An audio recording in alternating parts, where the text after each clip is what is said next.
کہ آپ یہ تو پاکستان کی جو تحریک چلا رہے ہیں قیام پاکستان کے لیے، تو آپ کے ساتھ کوئی عالم بھی ہے، کوئی مولوی بھی ہے؟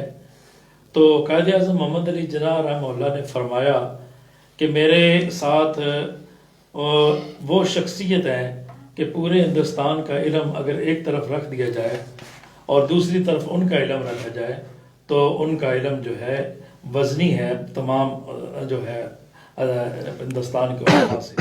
تو وہ اس شخصیت کا نام تھا حضرت مولانا محمد اشرف علی تھانوی رحمہ اللہ. تو الحمدللہ پاکستان میں علماء نے اپنا اپنا کردار جو ہے ادا کیا ہے. قیام پاکستان میں بھی کردار ادا کیا ہے، اور قیام پاکستان کے بعد بھی جیسے میں نے عرض کیا کہ بالخصوص آئین پاکستان کا جو ہے تیار کرنا آپ کے شاید علم میں ہو کہ 73 کے آئین سے پہلے ہمارے آئین میں یہ نہیں تھا کہ ملک کا صدر اور وزیر اعظم وہ مسلمان ہوگا، اس میں نہیں تھا. تو جب یہ علماء کے سپرد کیا گیا اور مفتی محمود صاحب رحمہ اللہ اس زمانے میں تھے، دیگر علماء اکرام، تو اس وقت انہوں نے 73 کا آئین جو ہے علماء کی نگرانی میں، علماء کی مشاورت میں جو ہے تیار ہوا، اور اس میں یہ طے ہوا کہ اس ملک پاکستان کا صدر اور وزیر اعظم کا مسلمان ہونا لازمی ہے. تو یہ اس میں جی ناظم صاحب، سابق سیٹی ناظم ہیں ہمارے ساتھ جاز احمد جنجوعہ صاحب تجزیہ کار ہیں. یہ فرمائے گا کہ پاکستان بنانے میں کوئی کون سی وہ جماعت تھی، کون سے وہ علماء کرام تھے جو پاکستان مطلب ہے کہ کہہ رہے تھے کہ یہ تحریک ٹھیک نہیں ہے، پاکستان نہیں بننا چاہیے؟ بسم اللہ الرحمن الرحیم. یہ ایک المیہ رہا ہے بر صغیر کا شروع سے ہی کہ یہاں پہ فرقہ پرستی، اس کے علاوہ اپنا اپنا دین، مذہب کے نام پہ لوگوں کو، میں سمجھتا ہوں سادہ الفاظ میں، وہ گمراہ کا لفظ تو میں استعمال نہیں کرتا، لیکن گروپ بندی، دھڑے بندی، اس کی طرف قائل کرنا. جب قائد اعظم رحمۃ اللہ علیہ نے تحریک پاکستان کے لیے کردار ادا کیا تو جو لبرل علماء کرام تھے، جن کو اس وقت کا لبرل کہتے تھے، انہوں نے تو قائد اعظم کا ساتھ دیا، لیکن جو مذہبی وہ کیا کہتے ہیں اجارہ دار تھے یا ڈیرے دار تھے، انہوں نے اس تحریک کی مخالفت کی. اس کی وجہ یہ تھی کہ ہمیشہ سے یہ مذہبی گروپس کسی نہ کسی طاقت کے مرہون منت رہے ہیں. وہ طاقتیں انہیں کبھی بھی آزادی کا قدم اٹھانے کا موقع نہیں دیتی تھیں، جس وجہ سے قائد اعظم کی جو پہلے 1930 سے لے کر 40 تک جو تحریک تھی وہ ناکامی کا شکار رہی. 40 کے بعد مولانا اشرف علی تھانوی صاحب اور ایک دو اور عالم مہار شریف والے جو پیر صاحب تھے، وہ گدی نشین تھے. ان کا ایک بڑا واقعہ مشہور تھا کہ انہوں نے علماء کرام نے پوچھا کہ آپ کیوں قائد اعظم رحمۃ اللہ علیہ کا ساتھ دے رہے ہیں، کیونکہ یہ تو ایک لبرل آدمی ہے، یہ مسلمانوں کی نمائندگی نہیں کرتا، یہ دین کی نمائندگی نہیں کرتا، یہ تو انگلینڈ والوں نے یا برطانیہ والوں نے اپنا ایک ایجنٹ بھیجا ہوا ہے. تو انہوں نے فرمایا کہ مجھے نبی اکرم حضرت محمد مصطفیٰ صلی اللہ علیہ وسلم کی زیارت ہوئی ہے اور انہوں نے مجھے حکم فرمایا ہے کہ آپ نے قائد اعظم کا ساتھ دینا ہے. لیکن اس کے باوجود بر صغیر کے جتنے بڑے بڑے گدی نشین تھے، جتنے علماء کرام تھے، جتنی بڑی یہ مذہبی اور دینی جماعتیں تھیں، انہوں نے قائد اعظم کا ساتھ نہیں دیا. گو اس کو عوامی نظر میں تھوڑا سا ڈیفرنس کرنے کے لیے ایک مختلف پارٹی، یونینسٹ پارٹی کی مطلب جو بنیاد تھی اس کے ساتھ اپنا وہ کیا کہتے ہیں اپنے الفاظ اور مدد، لیکن قائد اعظم کے ساتھ نہیں آئے. یہ ایک المیہ رہا ہے. لیکن چلے بہرحال یہ ان کا ایک اپنا ایجنڈا ہوتا ہے جس کے تحت یہ کام کرتے ہیں. میں سمجھتا ہوں کہ پاکستان اللہ تعالیٰ کا دیا ہوا ایک تحفہ ہے بر صغیر کے لیے، اس کی حفاظت کرنی چاہیے. وہ ماضی تھا، اس کو بھول جانا چاہیے. کون کس کے ساتھ تھا، یہ نہیں کہ یہ علماء کرام پہ الزام ہے، یہ سارے کے سارے جاگیردار، یہ جتنے وڈیرے ہیں، یہ سارے کے سارے پیروکار تھے برطانیہ کے یا ہندوؤں کے. قائد اعظم کے یہ ساتھی نہیں تھے. یہ جاگیریں اور یہ مطلب زمینیں، یہ دولتیں، یہ مطلب سارے کے ساری انگریزوں کی غلامی کی وجہ سے ان کو ملی تھیں. لیکن جو غریب طبقات تھے، محنت کش، مظلوم اور مزدور طبقات تھے، یہ وہ لوگ تھے جنہوں نے پاکستان کے قیام میں اپنا حصہ ڈالا اور پاکستان مرز وجود میں آیا. لیکن بدقسمتی سے 47 کے بعد قائد اعظم کی وفات کے بعد اپنا لیاقت علی خان صاحب کی شہادت کے بعد وہی اجارہ دار، وہی وڈیرے، وہی علماء کرام، دینی اجارہ دار، انہوں نے دوبارہ کنٹرول ملک کا سنبھال لیا، جس وجہ سے میں یہ سمجھتا ہوں کہ آج پاکستان میں نہ تو اسلام نافذ ہو سکا اور نہ ہی غریب کی ترجمانی ہو سکی۔ اچھا، دوسرا وہ جو بات کر رہے ہیں کہ آئین جو ہے وہ مذہبی جماعتوں نے دیا، اس بارے میں آپ کیا کہیں؟ نہیں، مذہبی جماعتیں نہیں، دیکھیے پیپلز پارٹی اس وقت اکثریت میں تھی، یہ تحریک علماء کرام کچھ چلا رہے تھے حکومت کے خلاف، تو بھٹو صاحب نے سب سے مشاورت کر کے، کیونکہ وہ ایک انتہائی سمجھدار لیڈر تھا ذوالفقار علی بھٹو، اس میں تمام سٹیک ہولڈرز کو انگیج کی بنیاد رکھی۔ جب آئین بنایا جاتا ہے تو اس میں تمام کے تمام مکتبہ فکر کو شامل کیا جاتا ہے، علماء کرام بھی تھے، ان کے 2 4 یا 5 ایسے کارنامے تھے جو ملک میں سمجھتا ہوں نفاذ اسلام کے لیے مؤثر تھے، لیکن ان پر بھی آج تک امپلیمنٹ نہیں ہو سکا، جن میں قادیانیوں کو کافر قرار دلانا۔ اس کے بعد یہ جو علامہ صاحب نے بہت اچھی بات کی کہ پاکستان کا وزیر اعظم مسلمان ہونا ضروری ہے، اس کے علاوہ مذہبی آزادی، یہ کافی چیزیں انہوں نے مؤثر طریقے سے قانون سازی میں شامل کروائیں۔ لیکن یہ ہی صرف قانون سازی نہیں، اس کے علاوہ باقی تمام کے تمام سٹیک ہولڈرز نے اپنے اپنے قوانین بھی بنوائے۔ یہ بھی میں سمجھتا ہوں کہ ان کا ایک اچھا کارنامہ ہے، کوشش کرنی چاہیے کہ یہ خود بھی اس پر عمل کریں۔ یہ ہماری مذہبی جماعتیں میں نہیں سمجھتا کہ اس طرح اپنا کردار ادا کر رہی ہیں جس طرح ان کو کرنا چاہیے۔ جی ملک صاحب، آپ نے کچھ پوائنٹ لکھے ہیں، ان کا بھی جواب دے رہے اور ایک کویسچن کیا آپ کے لیے، پہلے آپ جواب دے رہے ان کا۔ بسم اللہ الرحمن الرحیم۔ میرا تعلق اس جماعت سے ہے، اسلام کا ایک ذمہ دار آدمی ہوں۔ تو جمعیت علماء اسلام کی جو سیاست ہے نا جی، اصول پرستی، سادگی، دیانت اور شرافت پر مبنی ہے۔ ہمیشہ گفتگو جب بھی کرنی چاہیے مدلل اور دلائل کے حوالے سے کرنی چاہیے۔ اجازت نجوہ صاحب نے سب سے پہلے جو آپ نے ان سے سوال کیا، کچھ مخالف تھے علماء میں، اس کی میں تھوڑی سی وضاحت کرنا چاہوں گا کہ وہ مخالفت انہوں نے کیوں کی، قیام پاکستان کی، اور اس کے بعد جب پاکستان بن گیا ان کے پھر پاکستان کے بارے میں کیا تصورات تھے، کیا نظریات تھے۔ پہلی بات تو یہ کہ یہ اب ویسے چھوڑ بھی دینی چاہیے کہ پاکستان بن چکا ہے، اب ہم نے، یہ ہمارا وطن ہے، ہماری عزت ہے، ہماری آبرو ہے، اس کی سالمیت کے لیے دیکھو جمعیت علماء اسلام جو ملک کے اندر ملک کی سالمیت کو یقینی بنانے کے لیے جدوجہد کر رہی ہے، عملی طور پر کر رہی ہے۔ تو جو مخالف تھے تو وہ اس وجہ سے مخالف تھے کہ جو لوگ ملک کے اندر اسلامی نظام کے نفاذ والا نعرہ لے کر اٹھے ہوئے ہیں، وہ اسلامی نظام کے نفاذ میں مخلص نہیں اور سنجیدہ نہیں۔ دوسری بات ان کے کہ اگر ہم جو ہے یہ بن جاتا ہے، ملک بن جاتا ہے، تو پھر ہم تقسیم ہو جائیں گے، ہماری قوت تقسیم ہو جائے گی، اور بلکہ میرا خیال ہے یہ مقولہ مولانا ابوالکلام آزاد رحمۃ اللہ ہے کہ پاکستان میں اسلام کی خیر نہیں اور ہندوستان میں مسلمانوں کی خیر نہیں۔ اس پہ بھی میں دلائل دوں گا انشاءاللہ۔ اب انہوں نے مخالفت کی اس بنیاد پر، اب آپ خود اندازہ لگا لیں کہ 73 سال، ابھی کچھ عرصہ پہلے کامران خان صاحب نے پروگرام کیا ہے کہ ہمیں تو یہ ملک وہی مولانا ابوالکلام آزاد والا لگ رہا ہے کہ جو انہوں نے پیشن گوئیاں کی تھی وہ تو وہی ہیں۔ اب جو اسلامی نظام کا نام لے کر اٹھے تھے وہ سنجیدہ نہیں تھے۔ 73 سال ہو گئے اور آج تک اسلامی نظام کا نفاذ نہیں ہوا۔ دوسری ان میں سے جو تقسیم کے مخالف تھے، یہ تقسیم اس طرح نہیں ہونی چاہیے، ان میں سے ایک نام ہے مولانا حسین احمد مدنی رحمۃ اللہ علیہ۔ انہوں نے 18 سال روزہ رسول کے سامنے بیٹھ کر حدیث رسول صلی اللہ علیہ وسلم پڑھائی ہے۔ جب یہ پاکستان بن گیا تو انہوں نے کہا کہ بھائی ہماری، اسی طرح عطا شاہ بخاری رحمۃ اللہ علیہ، وہ بڑے صغیر کے ایک عظیم خطیب تھے، انہوں نے کہا بھائی ہماری رائے ہار گئی، اب پاکستان بن گیا۔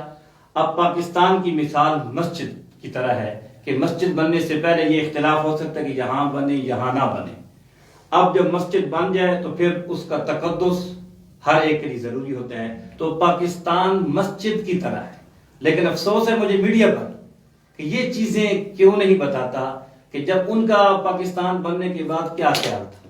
اسی طرح بلوچستان کے حوالے سے الحاق کی بات آئی تو وہ آدمی گئے, انہوں نے کہا جب ہم الحاق ہندوستان کے ساتھ کرتے ہیں تو ان کو مولانا ابوالکلام آزاد مل گئے. انہوں نے کہا نہیں, تم پاکستان کے ساتھ ہی ٹھیک ہو. اگر ان کا اختلاف ذاتیات پر ہوتا تو وہ کہتے ٹھیک ہے. جو اختلاف کر رہے تھے وہ اپنے اختلافات میں مخلص تھے, اس لیے بعد انہوں نے کہا کہ بھائی یہ پاکستان مسجد کی طرح ہے, اور جس طرح مسجد کا تقدس ہر ایک کے لیے ضروری ہوتا ہے, اسی طرح یہ ہم بھی اس کا, تم بھی اس کی جو ہے وہ حفاظت کے لیے, اس کے استحکام کے لیے کام کرو, اور اب یہ مسجد کی طرح ہے, ہم بھی اس کے احترام کریں گے. اسی طرح دوسری بات یہ ہے وہ مولانا یہ اجازت جلیل صاحب بھی بات کر رہے تھے نا کہ پاکستان بننے کے بعد کچھ جگیردار کچھ اجارہ دار, تو میں ریکارڈ کی درستگی کے لیے ان کی خدمت میں گزارش کروں گا. پاکستان بن گیا اور پاکستان کا جھنڈا سب سے کس نے پہلے لہرایا کراچی کے اندر اور ڈھاکہ کے اندر؟ مولانا شبیر احمد عثمانی رحمۃ اللہ علیہ, جنہوں نے 1945 میں جمعیت علماء اسلام کی بنیاد رکھی. میں نے کئی دفعہ سکول کی کتابوں کے اندر دیکھا کہ ان کے بارے میں کچھ بتایا جاتا کہ نہیں بتایا جاتا. سکول کا نصاب جیسے اداروں کے جو ہے تعلیمی نصاب ہے, اس کے اندر تحریک پاکستان کے حوالے سے دوسروں کے کردار کا ذکر ہے, لیکن ان کا ذکر نہیں کیا جاتا. کیوں نہیں کیا جاتا؟ یہ مولوی ہے. مولوی ہے. کراچی کے اندر سب سے پہلے جھنڈا لہرایا مولانا شبیر احمد عثمانی رحمۃ اللہ علیہ, جنہوں نے جنازہ پڑھایا تھا قیادت محمد علی جناح. اب جھنڈا کیوں لہرایا؟ ان کی خدمات کے اطراف پہ. ڈھاکہ کے اندر مولانا ظفر احمد عثمانی رحمۃ اللہ علیہ, جو مولانا اشرف علی تھانوی رحمۃ اللہ علیہ کے نواسے تھے, وہ جو ہے بھانجے تھے, انہوں نے ڈھاکہ کے اندر یہ پاکستان کا پرچم سب سے پہلے لہرایا. اب یہ جو بات جلیل صاحب نے کی ہے نا کہ پاکستان بن گیا, اس کے بعد یہ کچھ علماء کرام بھی, تو یہ دیکھیں نا کہ بات ہمیشہ مدلل انداز میں کرنی چاہیے. اور علماء کون تھے, وہ کون مخالفت کر رہا تھا؟ کسی عالم نے مخالفت نہیں کی پاکستان کے کسی حوالے سے. میں بات یہ ہے, یہ بالکل ریکارڈ کا ایک حصہ ہے. حصہ اس طرح ہے کہ لیاقت علی خان شہید رحمۃ اللہ علیہ ملک کے پہلے وزیر اعظم اور انتہائی مخلص اور پاکستان کے بانیوں میں ان کو شمار ہوتا ہے. اب انہوں نے جو ہے مولانا شبیر احمد عثمانی رحمۃ اللہ علیہ کہا کہ یہ کس کے اسلام نافذ کرے, دیوبندیوں کا, بریلیوں کا, اہل حدیثوں کا, شیعوں کا. اب اس سوال کے پیچھے کیا تھا, آپ سمجھدار لوگ ہیں کہ یہ واقعتاً وہ اس ملک کے اندر اسلامی نظام کے قیام کے اندر مخلص تھے, مخلص تھے کہ نہیں تھے. اب جب انہوں نے یہ بات کی تو پھر دیوبندی, بریلوی, اہل حدیث اور شیعہ, ان کے علماء کرام اکٹھے ہوئے. انہوں نے 22 نکات پر اتفاق کیا کہ یہ ملک کے اندر نافذ کر دیں. اس پہ کسی دیوبندی کا, کسی بریلوی کا, کسی اہل حدیث کا, کسی کا کوئی اختلاف نہیں ہے. لیکن وہی بات جو پہلے ویسے آج تھپتیاں کسی جاتی ہیں, الزامات لگائے جاتے ہیں, الزام تراشی, یہ فلاں ہیں فلاں ہیں فلاں ہیں, وہ کہتے نہیں تھے کہ یہ اسلامی نظام کے نفاذ میں مخلص نہیں ہے, غیر سنجیدہ یہ لوگ ہیں. تو جب 22 نکات پیش کیے گئے تو وہ ملک کے اندر اسلامی نظام میں نافذ نہ ہونا تھا, نہ ہوا. جی پروفیسر رشید صاحب, آپ کے لیے کمنٹس بھی شامل ہو رہے ہیں. محمد شفقت رفیق صاحب ہیں, جماعت اسلامی منڈی بہودین میں اپنا ایک خاص مقام رکھنے والی شخصیت پروفیسر رشید شاہ صاحب کو پروگرام میں دیکھ کر خوشی ہوئی. انشاءاللہ وہ سب سوالات کے متعلق جوابات دیں گے. جی مجھے اجازت ہے تھوڑی سی 1-2 منٹ میں آپ بعد میں کر لیجیے گا. ٹھیک ہے نہیں ٹھیک ہے ہاں نہیں اچھی بات ہے. دیکھیں میں نے تو اس ٹاپک کو بند کر دیا تھا نا کہ پاکستان جب بن گیا اس کے بعد نئے سرے سے ہمیں اس پہ غور کرنا چاہیے نا. وہ تو ہسٹری ہے, وہ تو کوئی تبدیل نہیں کر سکتا نا. لیکن اگر کھولے تو ساری چیزیں بیان بھی کرنی چاہیے. وہ مذہب دیکھیں جی, اسلام جو ہے نا یہ مذہب نہیں ہے, یہ دین ہے. اور اللہ تعالیٰ نے واضح طور پر یہ فرمایا ہے کہ رسول اللہ صلی اللہ علیہ وسلم کو اس لیے بھیجا گیا ہے کہ اس کو نافذ کریں. اعوذ باللہ من الشیطان الرجیم, بسم اللہ الرحمن الرحیم. والذی ارسل رسولہ بالہدی ودین الحق لیظہرہ علی الدین کلہ ولو کرہ المشرکون. 3 دفعہ یہ آیت جو ہے وہ دہرائی گئی ہے، بلکہ ایک مقام پہ اللہ تعالیٰ نے فرمایا وَقَفَى بِاللَّهِ شَهِيدًا۔ نبی صلی اللہ علیہ وسلم کو اللہ تعالیٰ نے نمازیں پڑھانے کے لیے، روزے رکھوانے کے لیے، ان چیزوں کے لیے صرف نہیں بھیجا، دین کو نافذ کرنے کے لیے بھیجا تھا۔ حاکمیت اور حکومت کا حق اصل اللہ کا ہے، ساری بادشاہیاں اس کے ہاتھ میں ہے، انسان کو اس کی سمجھ نہیں آ رہی۔ تو انسان تو اللہ کے دیے ہوئے احکامات کو نافذ کرنے کے لیے اس کا نائب اور خلیفہ ہے، اس کے طور پہ یہاں موجود ہے۔ تو اس لیے یہ دین اور سیاست، یہ مجھے یاد ہے مولانا مودودی رحمۃ اللہ علیہ کو ایوب خان نے بلایا اور اس نے کہا کہ مولانا مجھے سمجھ نہیں آتی مولویوں کا سیاست سے کیا تعلق ہے۔ مولانا نے بڑا خوبصورت جواب دیا، انہوں نے کہا تم ایک فرد ہو جس کو یہ سمجھ نہیں آ رہی کہ مولوی کا سیاست سے کیا تعلق ہے، اس پوری قوم کو سمجھ نہیں آ رہی کہ ایک فوجی جرنیل کا سیاست سے کیا تعلق ہے۔ اس کو تو جغرافیائی حدود کی حفاظت کرنی چاہیے، وہ ادھر عوام پہ قبضہ کرنے لگا ہوا ہے۔ تو یہ دراصل دین جو ہے اسلام میں، یہ ہے ہی اس چیز کا نام ہے۔ اب اس کو ہم علیحدہ کریں، سیاست لفظ کیا ہے، اس کو ہم نے تو گالی بنا دیا۔ سیاست کے معنی ہیں معاملات کو سدھارنا، ان کو درست کرنا، نگہداشت کرنا۔ اب سیاست دانوں کو کام نگہداشت کرنا ہے، ڈکیتیاں کرنا نہیں ہے، اور وہ وہی کر سکتے ہیں خوف خدا جن کے دلوں میں ہو۔ تاریخ انسانی بھری پڑی ہے، بے شمار ایسے بادشاہ گزرے ہیں، سب سے زیادہ جن کا نام لیا جاتا ہے حضرت عمر فاروق رضی اللہ عنہ کے دور کی مثالیں موجود ہیں کہ جب نگہداشت کرنے والے دیانتدار اور صالح لوگ موجود ہوں، باصلاحیت لوگ موجود ہوں، تو پھر عوام جو ہے وہ سکون کی نیند سوتے ہیں۔ لیکن جب اس منصب پہ ہم ایسے لوگوں کو بٹھا دیتے ہیں، یہ بڑا عجیب معاملہ ہے نا جی۔ ہم نے ایک وہ جو منصب پہ، جب اسلامی ملک ہے، وہ منصب پہ بیٹھنے والے مسلمان نہیں ہوتے ہیں؟ نہیں، مسلمان ہیں، یہ بالکل بات ٹھیک ہے۔ ہم ایک گاڑی کسی بندے کو نہیں دیتے جو ڈرائیور نہ ہو، لیکن جس منصب پہ بٹھا رہے ہیں اس پہ اس کی اہلیت بھی تو دیکھنا۔ اس میں ایک اہم سوال ہے، وہ کروں آپ سے کہ جو ہمارے لوکل جو سطح کا ماحول ہے، ایک جو مولوی ہوتا ہے مسجد تک جو ہے، وہ آج تک جو ہے آپ کی جماعتیں جتنی بھی ہیں معذرت کے ساتھ، وہ اس کو حق نہیں لے کے دے سکی ہیں۔ وہ میری مخصوص تھوڑی سی تنخواہ میں جو ہے اپنا گزر بسر کر رہا ہوتا ہے، اور اس کے مد مقابل کسی نائب قاصد، ایک نائب قاصد کو دیکھ لیں، باقی کیا حق لے کے دینا ہے جب آپ اپنے لوگوں کو دفاع نہیں کر پا رہے ہیں؟ بالکل آپ کی بات ٹھیک ہے اور یہ نشاندہی آپ نے ٹھیک کیا، لیکن اصل مسئلہ یہ ہے کہ بات پھر وہی ہے۔ اب جس طرح یہ ہمارا نیا پاکستان ہے جی، میں یہ آپ کو ایک بتا رہا ہوں کہ یہ فیکٹ ہے، اس سال جو سلیبس میں تبدیلیاں کچھ ہیں، اور اس میں یہ اتنے بڑے بلنڈرز ہیں۔ 9th کلاس کی مطالعہ پاکستان کی کتاب ہے جس میں شروع سے یہ پڑھایا جا رہا ہے کہ قائد اعظم نے میثاق لکھنؤ کروایا، مسلمانوں کے لیے جداگانہ انتخابات کا حق منوایا، اور سفیر امن کا خطاب پایا۔ اب اس کی جگہ کیا لکھا ہے کہ جنہوں نے میثاق لکھنؤ کروایا اور ایک سفیر ہندو مسلم اتحاد کا لقب پایا۔ یہ چیزیں ہیں جن کو ہم گڑبڑ کر کے نا پھر کہتے ہیں کہ نہیں ایسے نہیں تو ایسے۔ اب یہ ہندو مسلم اتحاد کا سفیر قائد اعظم کدھر سے آیا؟ اگر وہ ہندو مسلم اتحاد کے سفیر کو پاکستان بنانے کی کیا ضرورت ہے؟ تو اس لیے جو لوگ موجود ہوں، جس منصب پہ ہوں، اس کی اہلیت اگر رکھتے ہوں تو پھر وہ کر سکتے ہیں، ورنہ تو جب قائد اعظم جو ہیں وہ برطانیہ کے پڑے ہوئے ہیں، ایک وکیل تھے تو کلین شیو تھے، ان کا بنایا ہوا ملک جو ہے ہم تسلیم کرتے ہیں، عمران خان کو پھر کیوں نہیں تسلیم کر لینا چاہیے؟ نہیں، اصل میں بات یہ نہیں، دیکھیں قائد اعظم جو ہے نا، اس کے بارے میں لوگوں کی یہ غلط فہمی ہے، میں نے ان کی بے شمار تقریریں پڑھی ہیں۔ قائد اعظم بالکل واضح تھے اس میں کہ ہمارا جو اسلام ہے، بلکہ یہ آج تو ہمارے ایک وزیر اعظم صاحب نے یہ اللہ تعالیٰ معاف کرو، انہوں نے کہا کہ سود کے بغیر دنیا کا نظام نہیں چل سکتا۔ قائد اعظم نے اسٹیٹ بینک کے افتتاح کرتے ہوئے بالکل واضح کہا تھا کہ مغربی نظام معیشت نے لوگوں کے لیے مسائل پیدا کیے ہیں، ہم اسلام کا وہ معاشی نظام دینا چاہتے ہیں جو مساوات اور عدل پر قائم ہے۔ مراد ان کی یہ تھی کہ بغیر سود کے جو سسٹم ہے ہم وہ دیں گے۔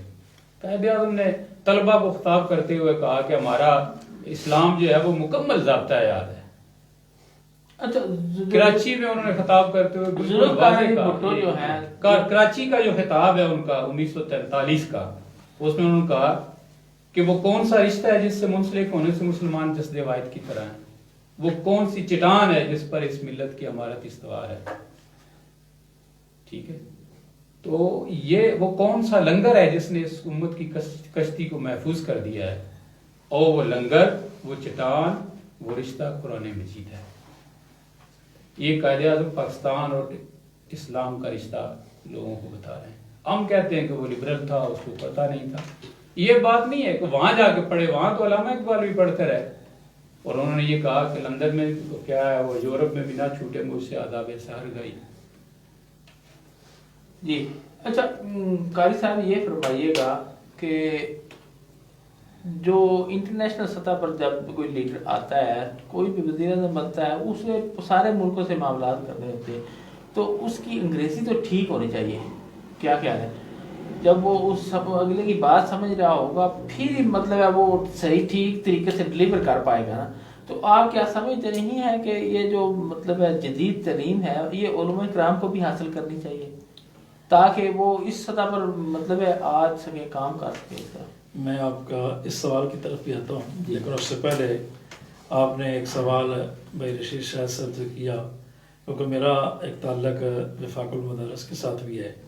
میں ذمہ دار ہوں یہاں کا وفاق المدارس العربیہ پاکستان کا. آپ نے یہ سوال کیا کہ آپ ابھی تک علماء کے دفاع نہیں کر سکے، تنخواہوں میں اضافہ نہیں کرا سکے، اور آپ دوسرے لوگوں کا آپ کیا کریں گے. تو اس کے لیے عرض یہ ہے کہ ایک تو یہ ہے کہ آج تک علماء کرام کا طبقہ آپ کے پاس آیا ہے کہ ہماری تنخواہیں کم ہیں؟ نہیں آیا. ہاں، آج تک علماء کا طبقہ آپ کے پاس آیا نہیں ہے. جو طبقہ آ رہا ہے اس کی آپ فکر کیوں نہیں کرتے؟ دیکھو نا، آج اسلام آباد کی سڑکوں پہ سارے طبقات کو دیکھیں نا. کبھی کوئی جو ہے وہ آپ کے ہیلتھ والے جا رہے ہیں، کبھی آپ کے ملازمین جا رہے ہیں، ابھی آپ کا طبقہ وہاں گیا ہوا ہے میرا خیال آج سے یا کل سے. زبردست. جی آپ کی بات تسلیم کرتے کیا ہیں، بات، لیکن آپ یہ بات تسلیم کرتے ہیں کہ تنخواہیں میں کم ہیں. ایک بات اس سے میں اسی طرف آ رہا ہوں. تو ایک بات یہ ہے کہ اس وقت آپ کے ملک میں جو مساجد کا نظام ہے، مدارس کا نظام ہے، اس نظام کی اسلامی ملک کا سربراہ جو ہے اس نظام کی طرف ان کی کوئی توجہ نہیں ہے. نہ وہ توجہ دیتے ہیں، نہ اس طرف وہ آنا جاتے ہیں. یہ اپنی مدد آپ کے تحت سارا نظام چل رہا ہے، مساجد کا بھی، مدارس کا بھی. اس وقت ہمارے ملک میں 5 بورڈ ہیں. اس میں مسلک دیوبند، مسلک بریلوی، اہل حدیث، جماعت اسلامی اور شیعہ. ان 5 بورڈوں کے ساتھ اس وقت جو منسلک مدارس ہیں، الحاق مدارس ہیں، تقریباً 32-33 ہزار ہیں، 33-34 ہزار تقریباً اس وقت یہ تعداد ہے. اور ان کے ساتھ یہ مدارس میں جو الحاق مدارس ہیں، ان میں پڑھنے والے طلباء اور طالبات کی جو تعداد ہے وہ 30 لاکھ کے قریب ہے. سر آپ نے مدارس کی بات کی، میں مدارس کی تعلیم کو تسلیم کرتا ہوں، آپ کی محنت کو تنخواہوں کی تسلیم طرف آ کرتا رہا ہوں. ہوں، تنخواہوں کی طرف یہی آ رہا ہوں نا کہ آپ یہ کہہ رہے ہیں کہ آپ نے علماء کی تنخواہوں کے لیے کوئی کردار جو ہے ادا نہیں کیا ہے. اس طرف آ رہا ہوں کہ یہ سارا نظام اپنی مدد آپ کے تحت چل رہا ہے. وہ تنخواہوں کا نظام ہے، دیگر نظام ہے. تو اس میں تو الحمدللہ باقی رہا ہے کہ ہماری طرف سے کوئی گلہ شکوہ نہیں ہے. ہم آپ تو ہمارا شکریہ ادا کریں کہ ہم کم تنخواہوں پہ گزارا کر کے اور اپنے معاملات دیگر اپنی مدد آپ کے تحت چلا کے ہم قوم کی خدمت کر رہے ہیں. خودکشی کی فکر نہیں کیا. جب اتنا بہترین آپ کا تعلیمی نظام یہ جو مدارس کا موجود ہے، پھر یہ اتنی زیادہ پابندیاں اور اتنی حکومت کی طرف یہ اس لیے یہی ہم رونا روتے ہیں کہ آپ جن لوگوں کو حکومت دیتے ہیں وہ اس کے اہل نہیں ہیں. یہی تو رونا رو رہے ہیں کہ جب آپ علماء کو برسر اقتدار لائیں گے نا جی، تو انشاءاللہ یہ رونے نہیں ہوں گے. جب اس نظام کو سمجھنے والے نئے لوگ جب ہمارے ملک کے اوپر مسلط رہیں گے تو ظاہر بات ہے یہ پریشانیاں تو ہوں گی. آج ملک کس پر صاحب آپ سے سوال کرتا ہوں. میں آپ کا نا وہ ایک سوال آپ نے کیا نا کہ مدارس کو عصری تعلیم ہونی چاہیے نا. الحمدللہ الحمدللہ اس وقت آپ چلے جائیں اکثر مدارس کے اندر یہ عصری تعلیم دی جا رہی ہے. ترکی کے اندر نئی ٹیکنالوجی کے حوالے سے روبوٹ اس کا مقابلہ ہوگا ورلڈ لیول پر. تو مدرسہ بیت السلام طلگنگ وفاق المدارس کے ساتھ ملحق ہے. بیت السلام طلگنگ ضلع چکوال ہاں دی ریگارڈ بات کر رہا ہوں. وہاں کے مدرسے کے طلباء نے ورلڈ لیول پر پہلی پوزیشن حاصل کی. کس میں؟ حفظ قرآن میں نہیں, حفظ حدیث میں نہیں, بلکہ نئے ٹیکنالوجی روبوٹ بنائے ہوئے اور دنیا حیران ہو گئی. زبردست, یہ اچھی بات ہے. لیکن جتنے بھی سر مدارس ہیں ان کے جو آپ بچے تیار کر رہے ہیں ان کو آپ سب کو جدید ترین ایک منٹ میں بات کرتا ہوں تاکہ وہ جو ملکی حالات ہیں ان کا مقابلہ ٹھیک طریقے سے کر سکیں. ٹھیک ہے, میں اس کی طرف آؤں گا. آپ نے کبھی یہ سوال کیا میڈیکل کالج والوں سے کہ آپ انجینئر کیوں نہیں پیدا کر رہے ہیں؟ ایک میرا سوال ہے,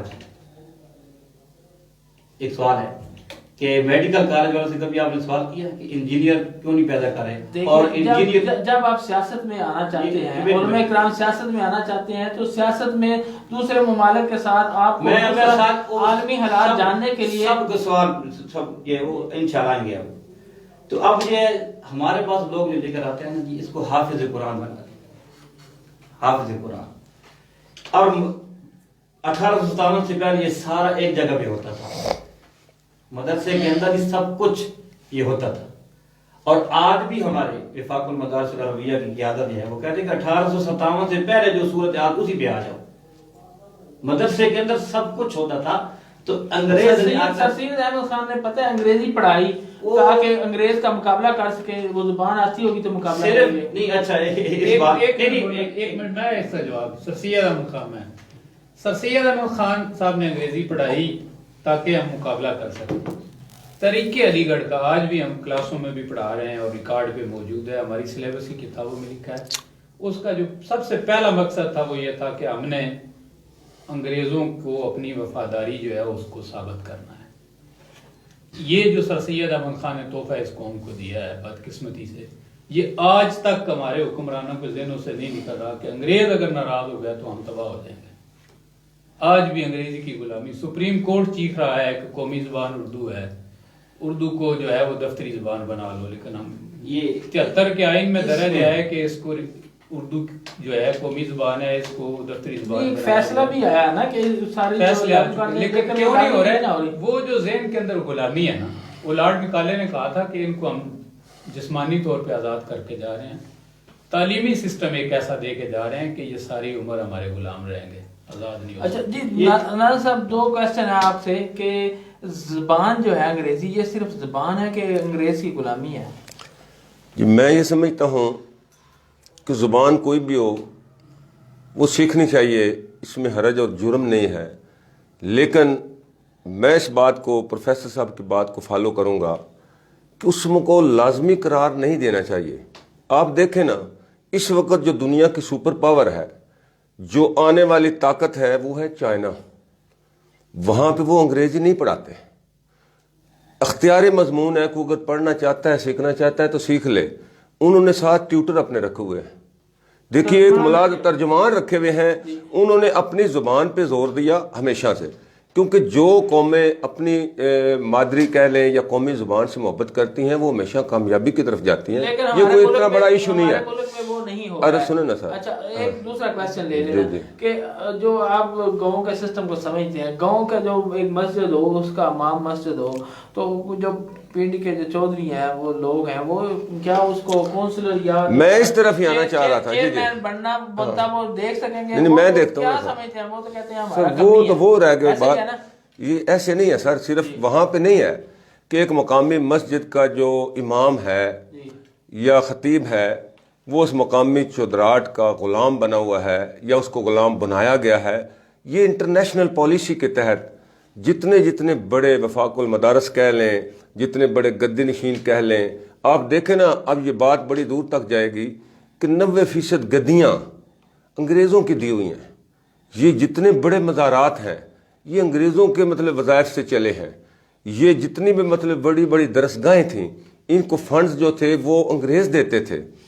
اس کو اسلام کو یا ان علماء کرام کو اپنے حق میں استعمال کرنے کے لیے ایک بڑا مشہور واقعہ ہے کہ یہ ہمارے جو گولڑا شریف والے پیر میر علی شاہ صاحب تھے، یہاں پہ ایک ڈی سی صاحب تھے ہمارے پنڈی کے، انہوں نے یہ سوچا کہ ہم چھوٹا گوشت پکاتے ہیں، لوگوں کو بلاتے ہیں، دعوت کرتے ہیں، میٹنگ کرتے ہیں، لیکن لوگ نہیں آتے. یہاں پہ دال پکتی ہے، لوگ بہت زیادہ آ جاتے ہیں.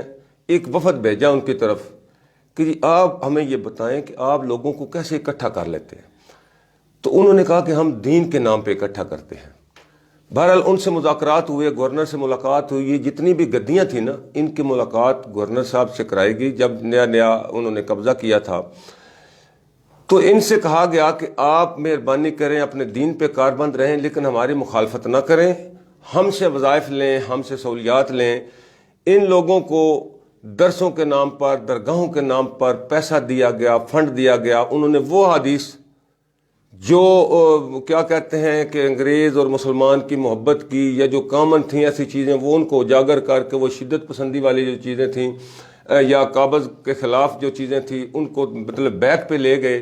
تو یہ گدیاں، یہ ادارے، یہ دینی جماعتیں، یہ صرف اور صرف میں یہ سمجھتا ہوں کہ ہمیشہ سے ہی، آپ تو ایک مقامی مسجد کی بات کر رہے ہیں، آج بھی آپ دیکھ لیں نا، ہمارے جتنے بھی علماء کرام ہیں، یہ جماعت اسلامی، اب میرے بھائی محسوس نہ کیجئے گا کیونکہ میں عوام کی زبان بولنے لگا ہوں، جو ہسٹری ہے ان کی، ہمیشہ فوج ان کو استعمال کرتی رہی ہے. قاضی حسین احمد صاحب تھے، نواز شریف کے ساتھ، کبھی بے نظیر کے ساتھ دھرنے دیتے تھے، حکومتیں گرانے کا کردار ادا کرتے تھے. اسی طرح مولانا فضل الرحمان صاحب ہمیشہ سے کشمیر کمیٹی کے یہ چیئرمین رہے ہیں، ایک ذرا برابر بھی کردار ادا نہیں کیا کشمیر کے لیے. آج بھی میں سمجھتا ہوں کہ مولانا فضل الرحمان صاحب کو یہ نواز شریف یا اینٹی اسٹیبلشمنٹ جو گروپ ہے وہ استعمال کر رہا ہے. یہ ہمیشہ سے استعمال ہوتے آئے ہیں، یہ مقامی مسجد میں نہیں، یہ ملکی سطح تک استعمال ہو رہے ہیں. میں یہ ایک پروگرام میں پہلے بھی بات کر چکا ہوں کہ نفاذ اسلام میں ہماری سیاسی جماعتیں جو دین کے نام پہ بنی ہیں یہ مخلص نہیں ہیں. اگر یہ اتحاد کر لیں، یہ آپس میں متحد ہو جائیں، یقین کریں کہ دین سے محبت سب کو ہے. دیکھیے دین کیا تھا، دو لفظوں میں تھا. نبی اکرم حضرت محمد مصطفیٰ صلی اللہ علیہ وسلم کے وقت کے بعد فتوحات کیسے حاصل ہوئیں، اسلام کیسے نافذ ہوا. ایک لیٹر جاتا تھا کہ آپ نے یا تو مسلمان ہونا ہے، یا خراج دینا ہے، یا جنگ کے لیے تیار ہو جائیں. چاروں صحابہ کرام نے اس کے علاوہ چوتھی بات تک نہیں کی. انہوں نے فارس کو فتح کیا، یورپ کو فتح کیا، مطلب روم کو فتح کیا، ساری دنیا میں اسلامی اسٹیٹیں قائم کیں صرف انہی دو لفظوں پہ. آج یہ کیا ہوتا ہے کہ جی آپ ہمیں منسٹری دے دیں، آپ ہمیں سینٹ کی سیٹ دے دیں، آپ اتنے فنڈ دے دیں، ہم ایسے کر لیں گے، ہم ویسے کر لیں گے. کیسے یہ دین نافذ ہوگا جبکہ ان کا مقصد جو دینی جماعتیں ہیں بادی نظر میں یا عوام کی نظر میں صرف اور صرف ہے اسلام آباد. یہ اسلام آباد کے لیے دین کو استعمال کرتے ہیں. اس وجہ سے ہی عوام ان پہ اعتماد نہیں کرتے. یقین کریں میرا نقطہ نظر سے آج بھی یہ تمام کی تمام سیاسی جماعتیں اگر متحد ہو جائیں تو میں نہیں سمجھتا کہ P T I, Noon League, People's Party یا کوئی بھی ایسی جماعت ہو جس کے پاس ایسا اچھا منشور ہو جو دین نے ہمیں دیا ہے. متحدہ مجلس عمل میں تمام جو ہے وہ علماء کرام ساری جو مکتبہ اب وہ کٹھے نہیں تھے. کٹھے تھے. دیکھیں ہاں وہ دیکھیں جماعت اسلامی بھی اور مولانا فضل الرحمان صاحب بھی، لیکن وہ بھی دیکھیں نا آپ ہسٹری ہے کہ وہ بھی نہیں سر نہیں، ان کی حکومت قائم ہوئی تھی. میرے ایک دوست تھے ڈپٹی اسپیکر سے اکرام اللہ شاہد صاحب، گزارش یہ ہے کہ وہ بھی اسٹیبلشمنٹ نے مطلب بنائی تھی نا. دیکھیے بیک سائڈ ان کی جب تک نہیں ہوتی علماء کرام کی، یہی وہ پرابلم ہے کہ یہ آزادی کا نعرہ نہیں لگاتے. یہ خود کو ہمیشہ کسی کے وہ لارڈ مکالے کی بات میں کر رہا ہوں، انہوں نے کہا تھا کہ پنجرے میں پیدا ہونے والا بچہ اس کو اڑنے کو ایک بیماری سمجھتا ہے. جو پرندہ پنجرے میں قید ہوتا ہے وہ جب وہاں پہ پیدا ہوتا ہے تو وہ اڑنے کو ایک بیماری سمجھتا ہے. اسی طرح پاکستان کی جو دینی جماعتیں ہیں یہ سیاسی طور پہ آزادی کا نعرہ لگا کے خود متحد ہو کر اسلام کے نفاذ کے لیے اگر سامنے آئیں تو میں سمجھتا ہوں کہ یہ باقی جماعتیں جو سیاسی لبرل یہ وہ فراڈ پہ ہیں یہ ختم ہو جائیں گی. ایک منٹ جی پہلے میں نے بات کی ہے کہ جو بھی بات کی جائے نا وہ دلیل کے انداز، الزام کے انداز کے اندر نہیں. آپ کا پروگرام ہے کہ سیاست میں مذہبی جماعتوں کا کردار، اس میں خلط مبحث بھی نہ کرے، جو عنوان ہے اسی کے ساتھ چلے۔ ہمیشہ ہمیشہ جو بھی بات آپ نے کرنی ہے، کچھ دعویٰ، اس کی دلیل ہونی چاہیے۔ انہوں نے کشمیر کمیٹی کی بات کی، اب کشمیر کمیٹی کا کام کیا ہے، ان سے میں پوچھنا چاہوں گا اعجاز علی صاحب سے۔ محلے کے اندر حالات خراب ہوتے ہیں، حالات خراب، چوریاں ہوتی ہیں یا کوئی اور مسئلہ بن رہا ہے جو معاشرے کے اندر بدامنی اور انتشار خرفشار کا باعث بنے، ہم کیا کریں گے؟ ایسے پولیس کو فون کریں گے، پولیس کو فون کریں گے۔ ہمارا کام اتنا ہی ہے کہ ہم پولیس کو فون کریں گے کہ کیوں قانون کو ہاتھ میں نہیں، ہمارے جتنے اختیار ہے نا، ہم اتنا اپنے اختیار استعمال کریں گے۔ باقی اگر ہم مثال کے طور پر چور ہے، اس کو پکڑ کر ہم مارتے ہیں، جو بھی کرتے ہیں، تو پھر قانونی طور پر ہم بھی مجرم ہیں، کیوں آپ نے قانون کو ہاتھ میں لیا ہے۔ تو ہمارا کام اتنا ہی ہے۔ کشمیر کمیٹی یا جنیو صاحب کے جو ہے وہ ان کے حوالے سے بات کرنا چاہوں گا۔ کشمیر کمیٹی کا کام اتنا سفارشات حکومت کو پیش کرنی ہے، اس کا دائرہ اختیار کتنا ہے، وہ کتنا کام کر سکتی ہے، کتنا نہیں کر سکتی، میرا خیال ہے جنیو صاحب اس حوالے سے بالکل واقفیت نہیں ہوگی۔ ایک میں بھی عرض کرنا چاہتا ہوں، بھائی اعجاز صاحب نے یہ کہا ہے کہ کشمیر کے مولانا فضل الرحمان صاحب کشمیر کمیٹی کے چیئرمین رہے ہیں، انہوں نے کیا کیا ہے۔ ایک تو مولانا نے اس کی وضاحت فرما دی ہے کہ وہ تو ایک کمیٹی کا وہ ذمہ کیا ہوتا ہے۔ آج یہاں مثالیں بہت ساری ہیں نا، آئی سکول ہے، سکول کے کمیٹی بنتی ہے، ہمارے تھانوں میں وہ مسلطی کمیٹی بنتی ہیں، تو اختیارات تو ایس ایچ او کے پاس ہوتا ہے نا، کمیٹی کے پاس تو اختیارات نہیں ہوتے، وہ تو اپنی سفارشات دیتے ہیں، آگے ایس ایچ او کا کام ہے کہ اس کے اوپر عمل درآمد کتنا کرواتا ہے۔ تو کشمیر کمیٹی کی بھی حیثیت یہی تھی۔ لیکن ایک بات میں عرض کرتا ہوں کہ جب تک کشمیر کمیٹی کے چیئرمین مولانا فضل الرحمان رہے ہیں، کسی کو بیچنے کی ضرورت نہیں ہوئی ہے، آج اس کو بیچ دیا گیا ہے۔ اچھا ایک منٹ میں بات اور بھی، ٹھیک ہے، ماشاء اللہ، واقعتاً مولانا قاری صاحب نے جو بات کی ہے کہ وہ بالکل جب تک مولانا صاحب رہے اس وقت کیسے کشمیر آزاد نہیں ہو رہا، آزاد نہیں ہو رہا، تو اب کوئی پوچھتا ہی نہیں ہے۔ دوسرا، کشمیر کمیٹی کے اندر صرف چیئرمین مولانا فضل الرحمان صاحب تھے، اس کے علاوہ اس کمیٹی کے اندر P T I, Muslim League Noon, Peoples Party, دیگر سیاسی جماعتوں کے بھی لوگ ہوتے ہیں، اب ان پر کوئی اعتراض نہیں کرتا۔ دوسرا کہ مولانا صاحب یہ ہو گیا فلاں، ایک بات جو یا جدیو صاحب نے بات کہی ہے نا کہ اسٹیبلشمنٹ کے حوالے سے میں چیلنج کرتا ہوں یہاں موجودگی میں کہ مولانا فضل الرحمان صاحب اگر کسی کے سہارے، اسٹیبلشمنٹ کے سہارے، یا کوئی ہے وہ آئے ہوں اقتدار کے اندر یا کسی حوالے سے بھی یہ ثابت کر دیں، تو میں اعلان کرتا ہوں کہ میں جمیعت علماء اسلام کو چھوڑ دوں گا۔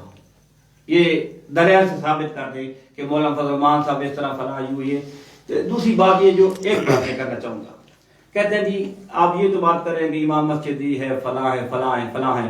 ملک کی سیاسی تاریخ، ٹھیک ہے، سیاسی، جب متحدہ مجلس عمل کی بات یہ حکومت تھی تو وزیر خزانہ تھے سراج الحق صاحب، وزیر خزانہ تھے، اور ان کے لیے کیا اعزاز ان کو ملا کہ سب سے زیادہ ایماندار، اور انہوں نے بڑے شفاف حوالے سے انہوں نے اپنی وزارت کی، لیکن اس چیز کو نہیں دکھایا کہ ان کے چہرے پہ داڑھی ہے۔ یہ میں آپ کی وساطت سے سامعین اور ناظرین جو ہے وہ سب یہ دیکھ رہے ہیں، سن رہے ہیں، کرپشن کے اندر مدرسے کا پڑھا ہوا کوئی ملوث پایا گیا؟ مولانا فضل الرحمان صاحب پر زمانے کی کون سی گالی جو ان کو نہیں دی گئی، لیکن اس کا صبر و تحمل ہے۔ کیوں؟ ہم اصولوں کی سیاست کرتے ہیں، اصولوں کی، اصول پرستی کی سیاست کرتے ہیں، تو کرپشن کے اندر مدرسے کا کوئی بھی پڑھا ہوا سیاست کے اندر رہے ہیں، سیاست اس وقت بھی موجود ہیں، مدرسے کا پڑھا ہوا کوئی ایک بھی۔ اب جمیعت علماء اسلام کی پارلیمانی تاریخ یہ گواہ ہے کہ قیادت تو چھوڑیے، کسی فرد پر بھی ایک مولانا فضل الرحمان صاحب کو کوئی اور گھر یا اپنی جماعت کا، جمیعت علماء اسلام کے لوگ جو ہے وہ خرید کر نہ دیتے ہیں۔ ایک بات مکمل بات یہ چیزیں کیوں نہیں لوگوں کو بتائی جاتی کہ یار آج آٹا چور، چینی چور، اسی طرح اور کئی ساری چیزیں ہیں، کئی ساری چیزیں، تو اس پہ اب آٹا چور کون ہے؟ مدرسے کا پڑھا ہوا ہے۔ چینی چور کون ہے؟ مدرسے کا پڑھا ہوا بات ہے کہ مولانا فضل الرحمان صاحب کو 20 سال فلاں فلاں کہا گیا، تب مولانا صاحب کیا کہتے ہیں کہ چیلنج ہے، آؤ میدان میں آؤ، ہم سے کچھ ثابت کر کے دکھاؤ۔ جی یہ چیزیں کیوں نہیں؟ شاہ صاحب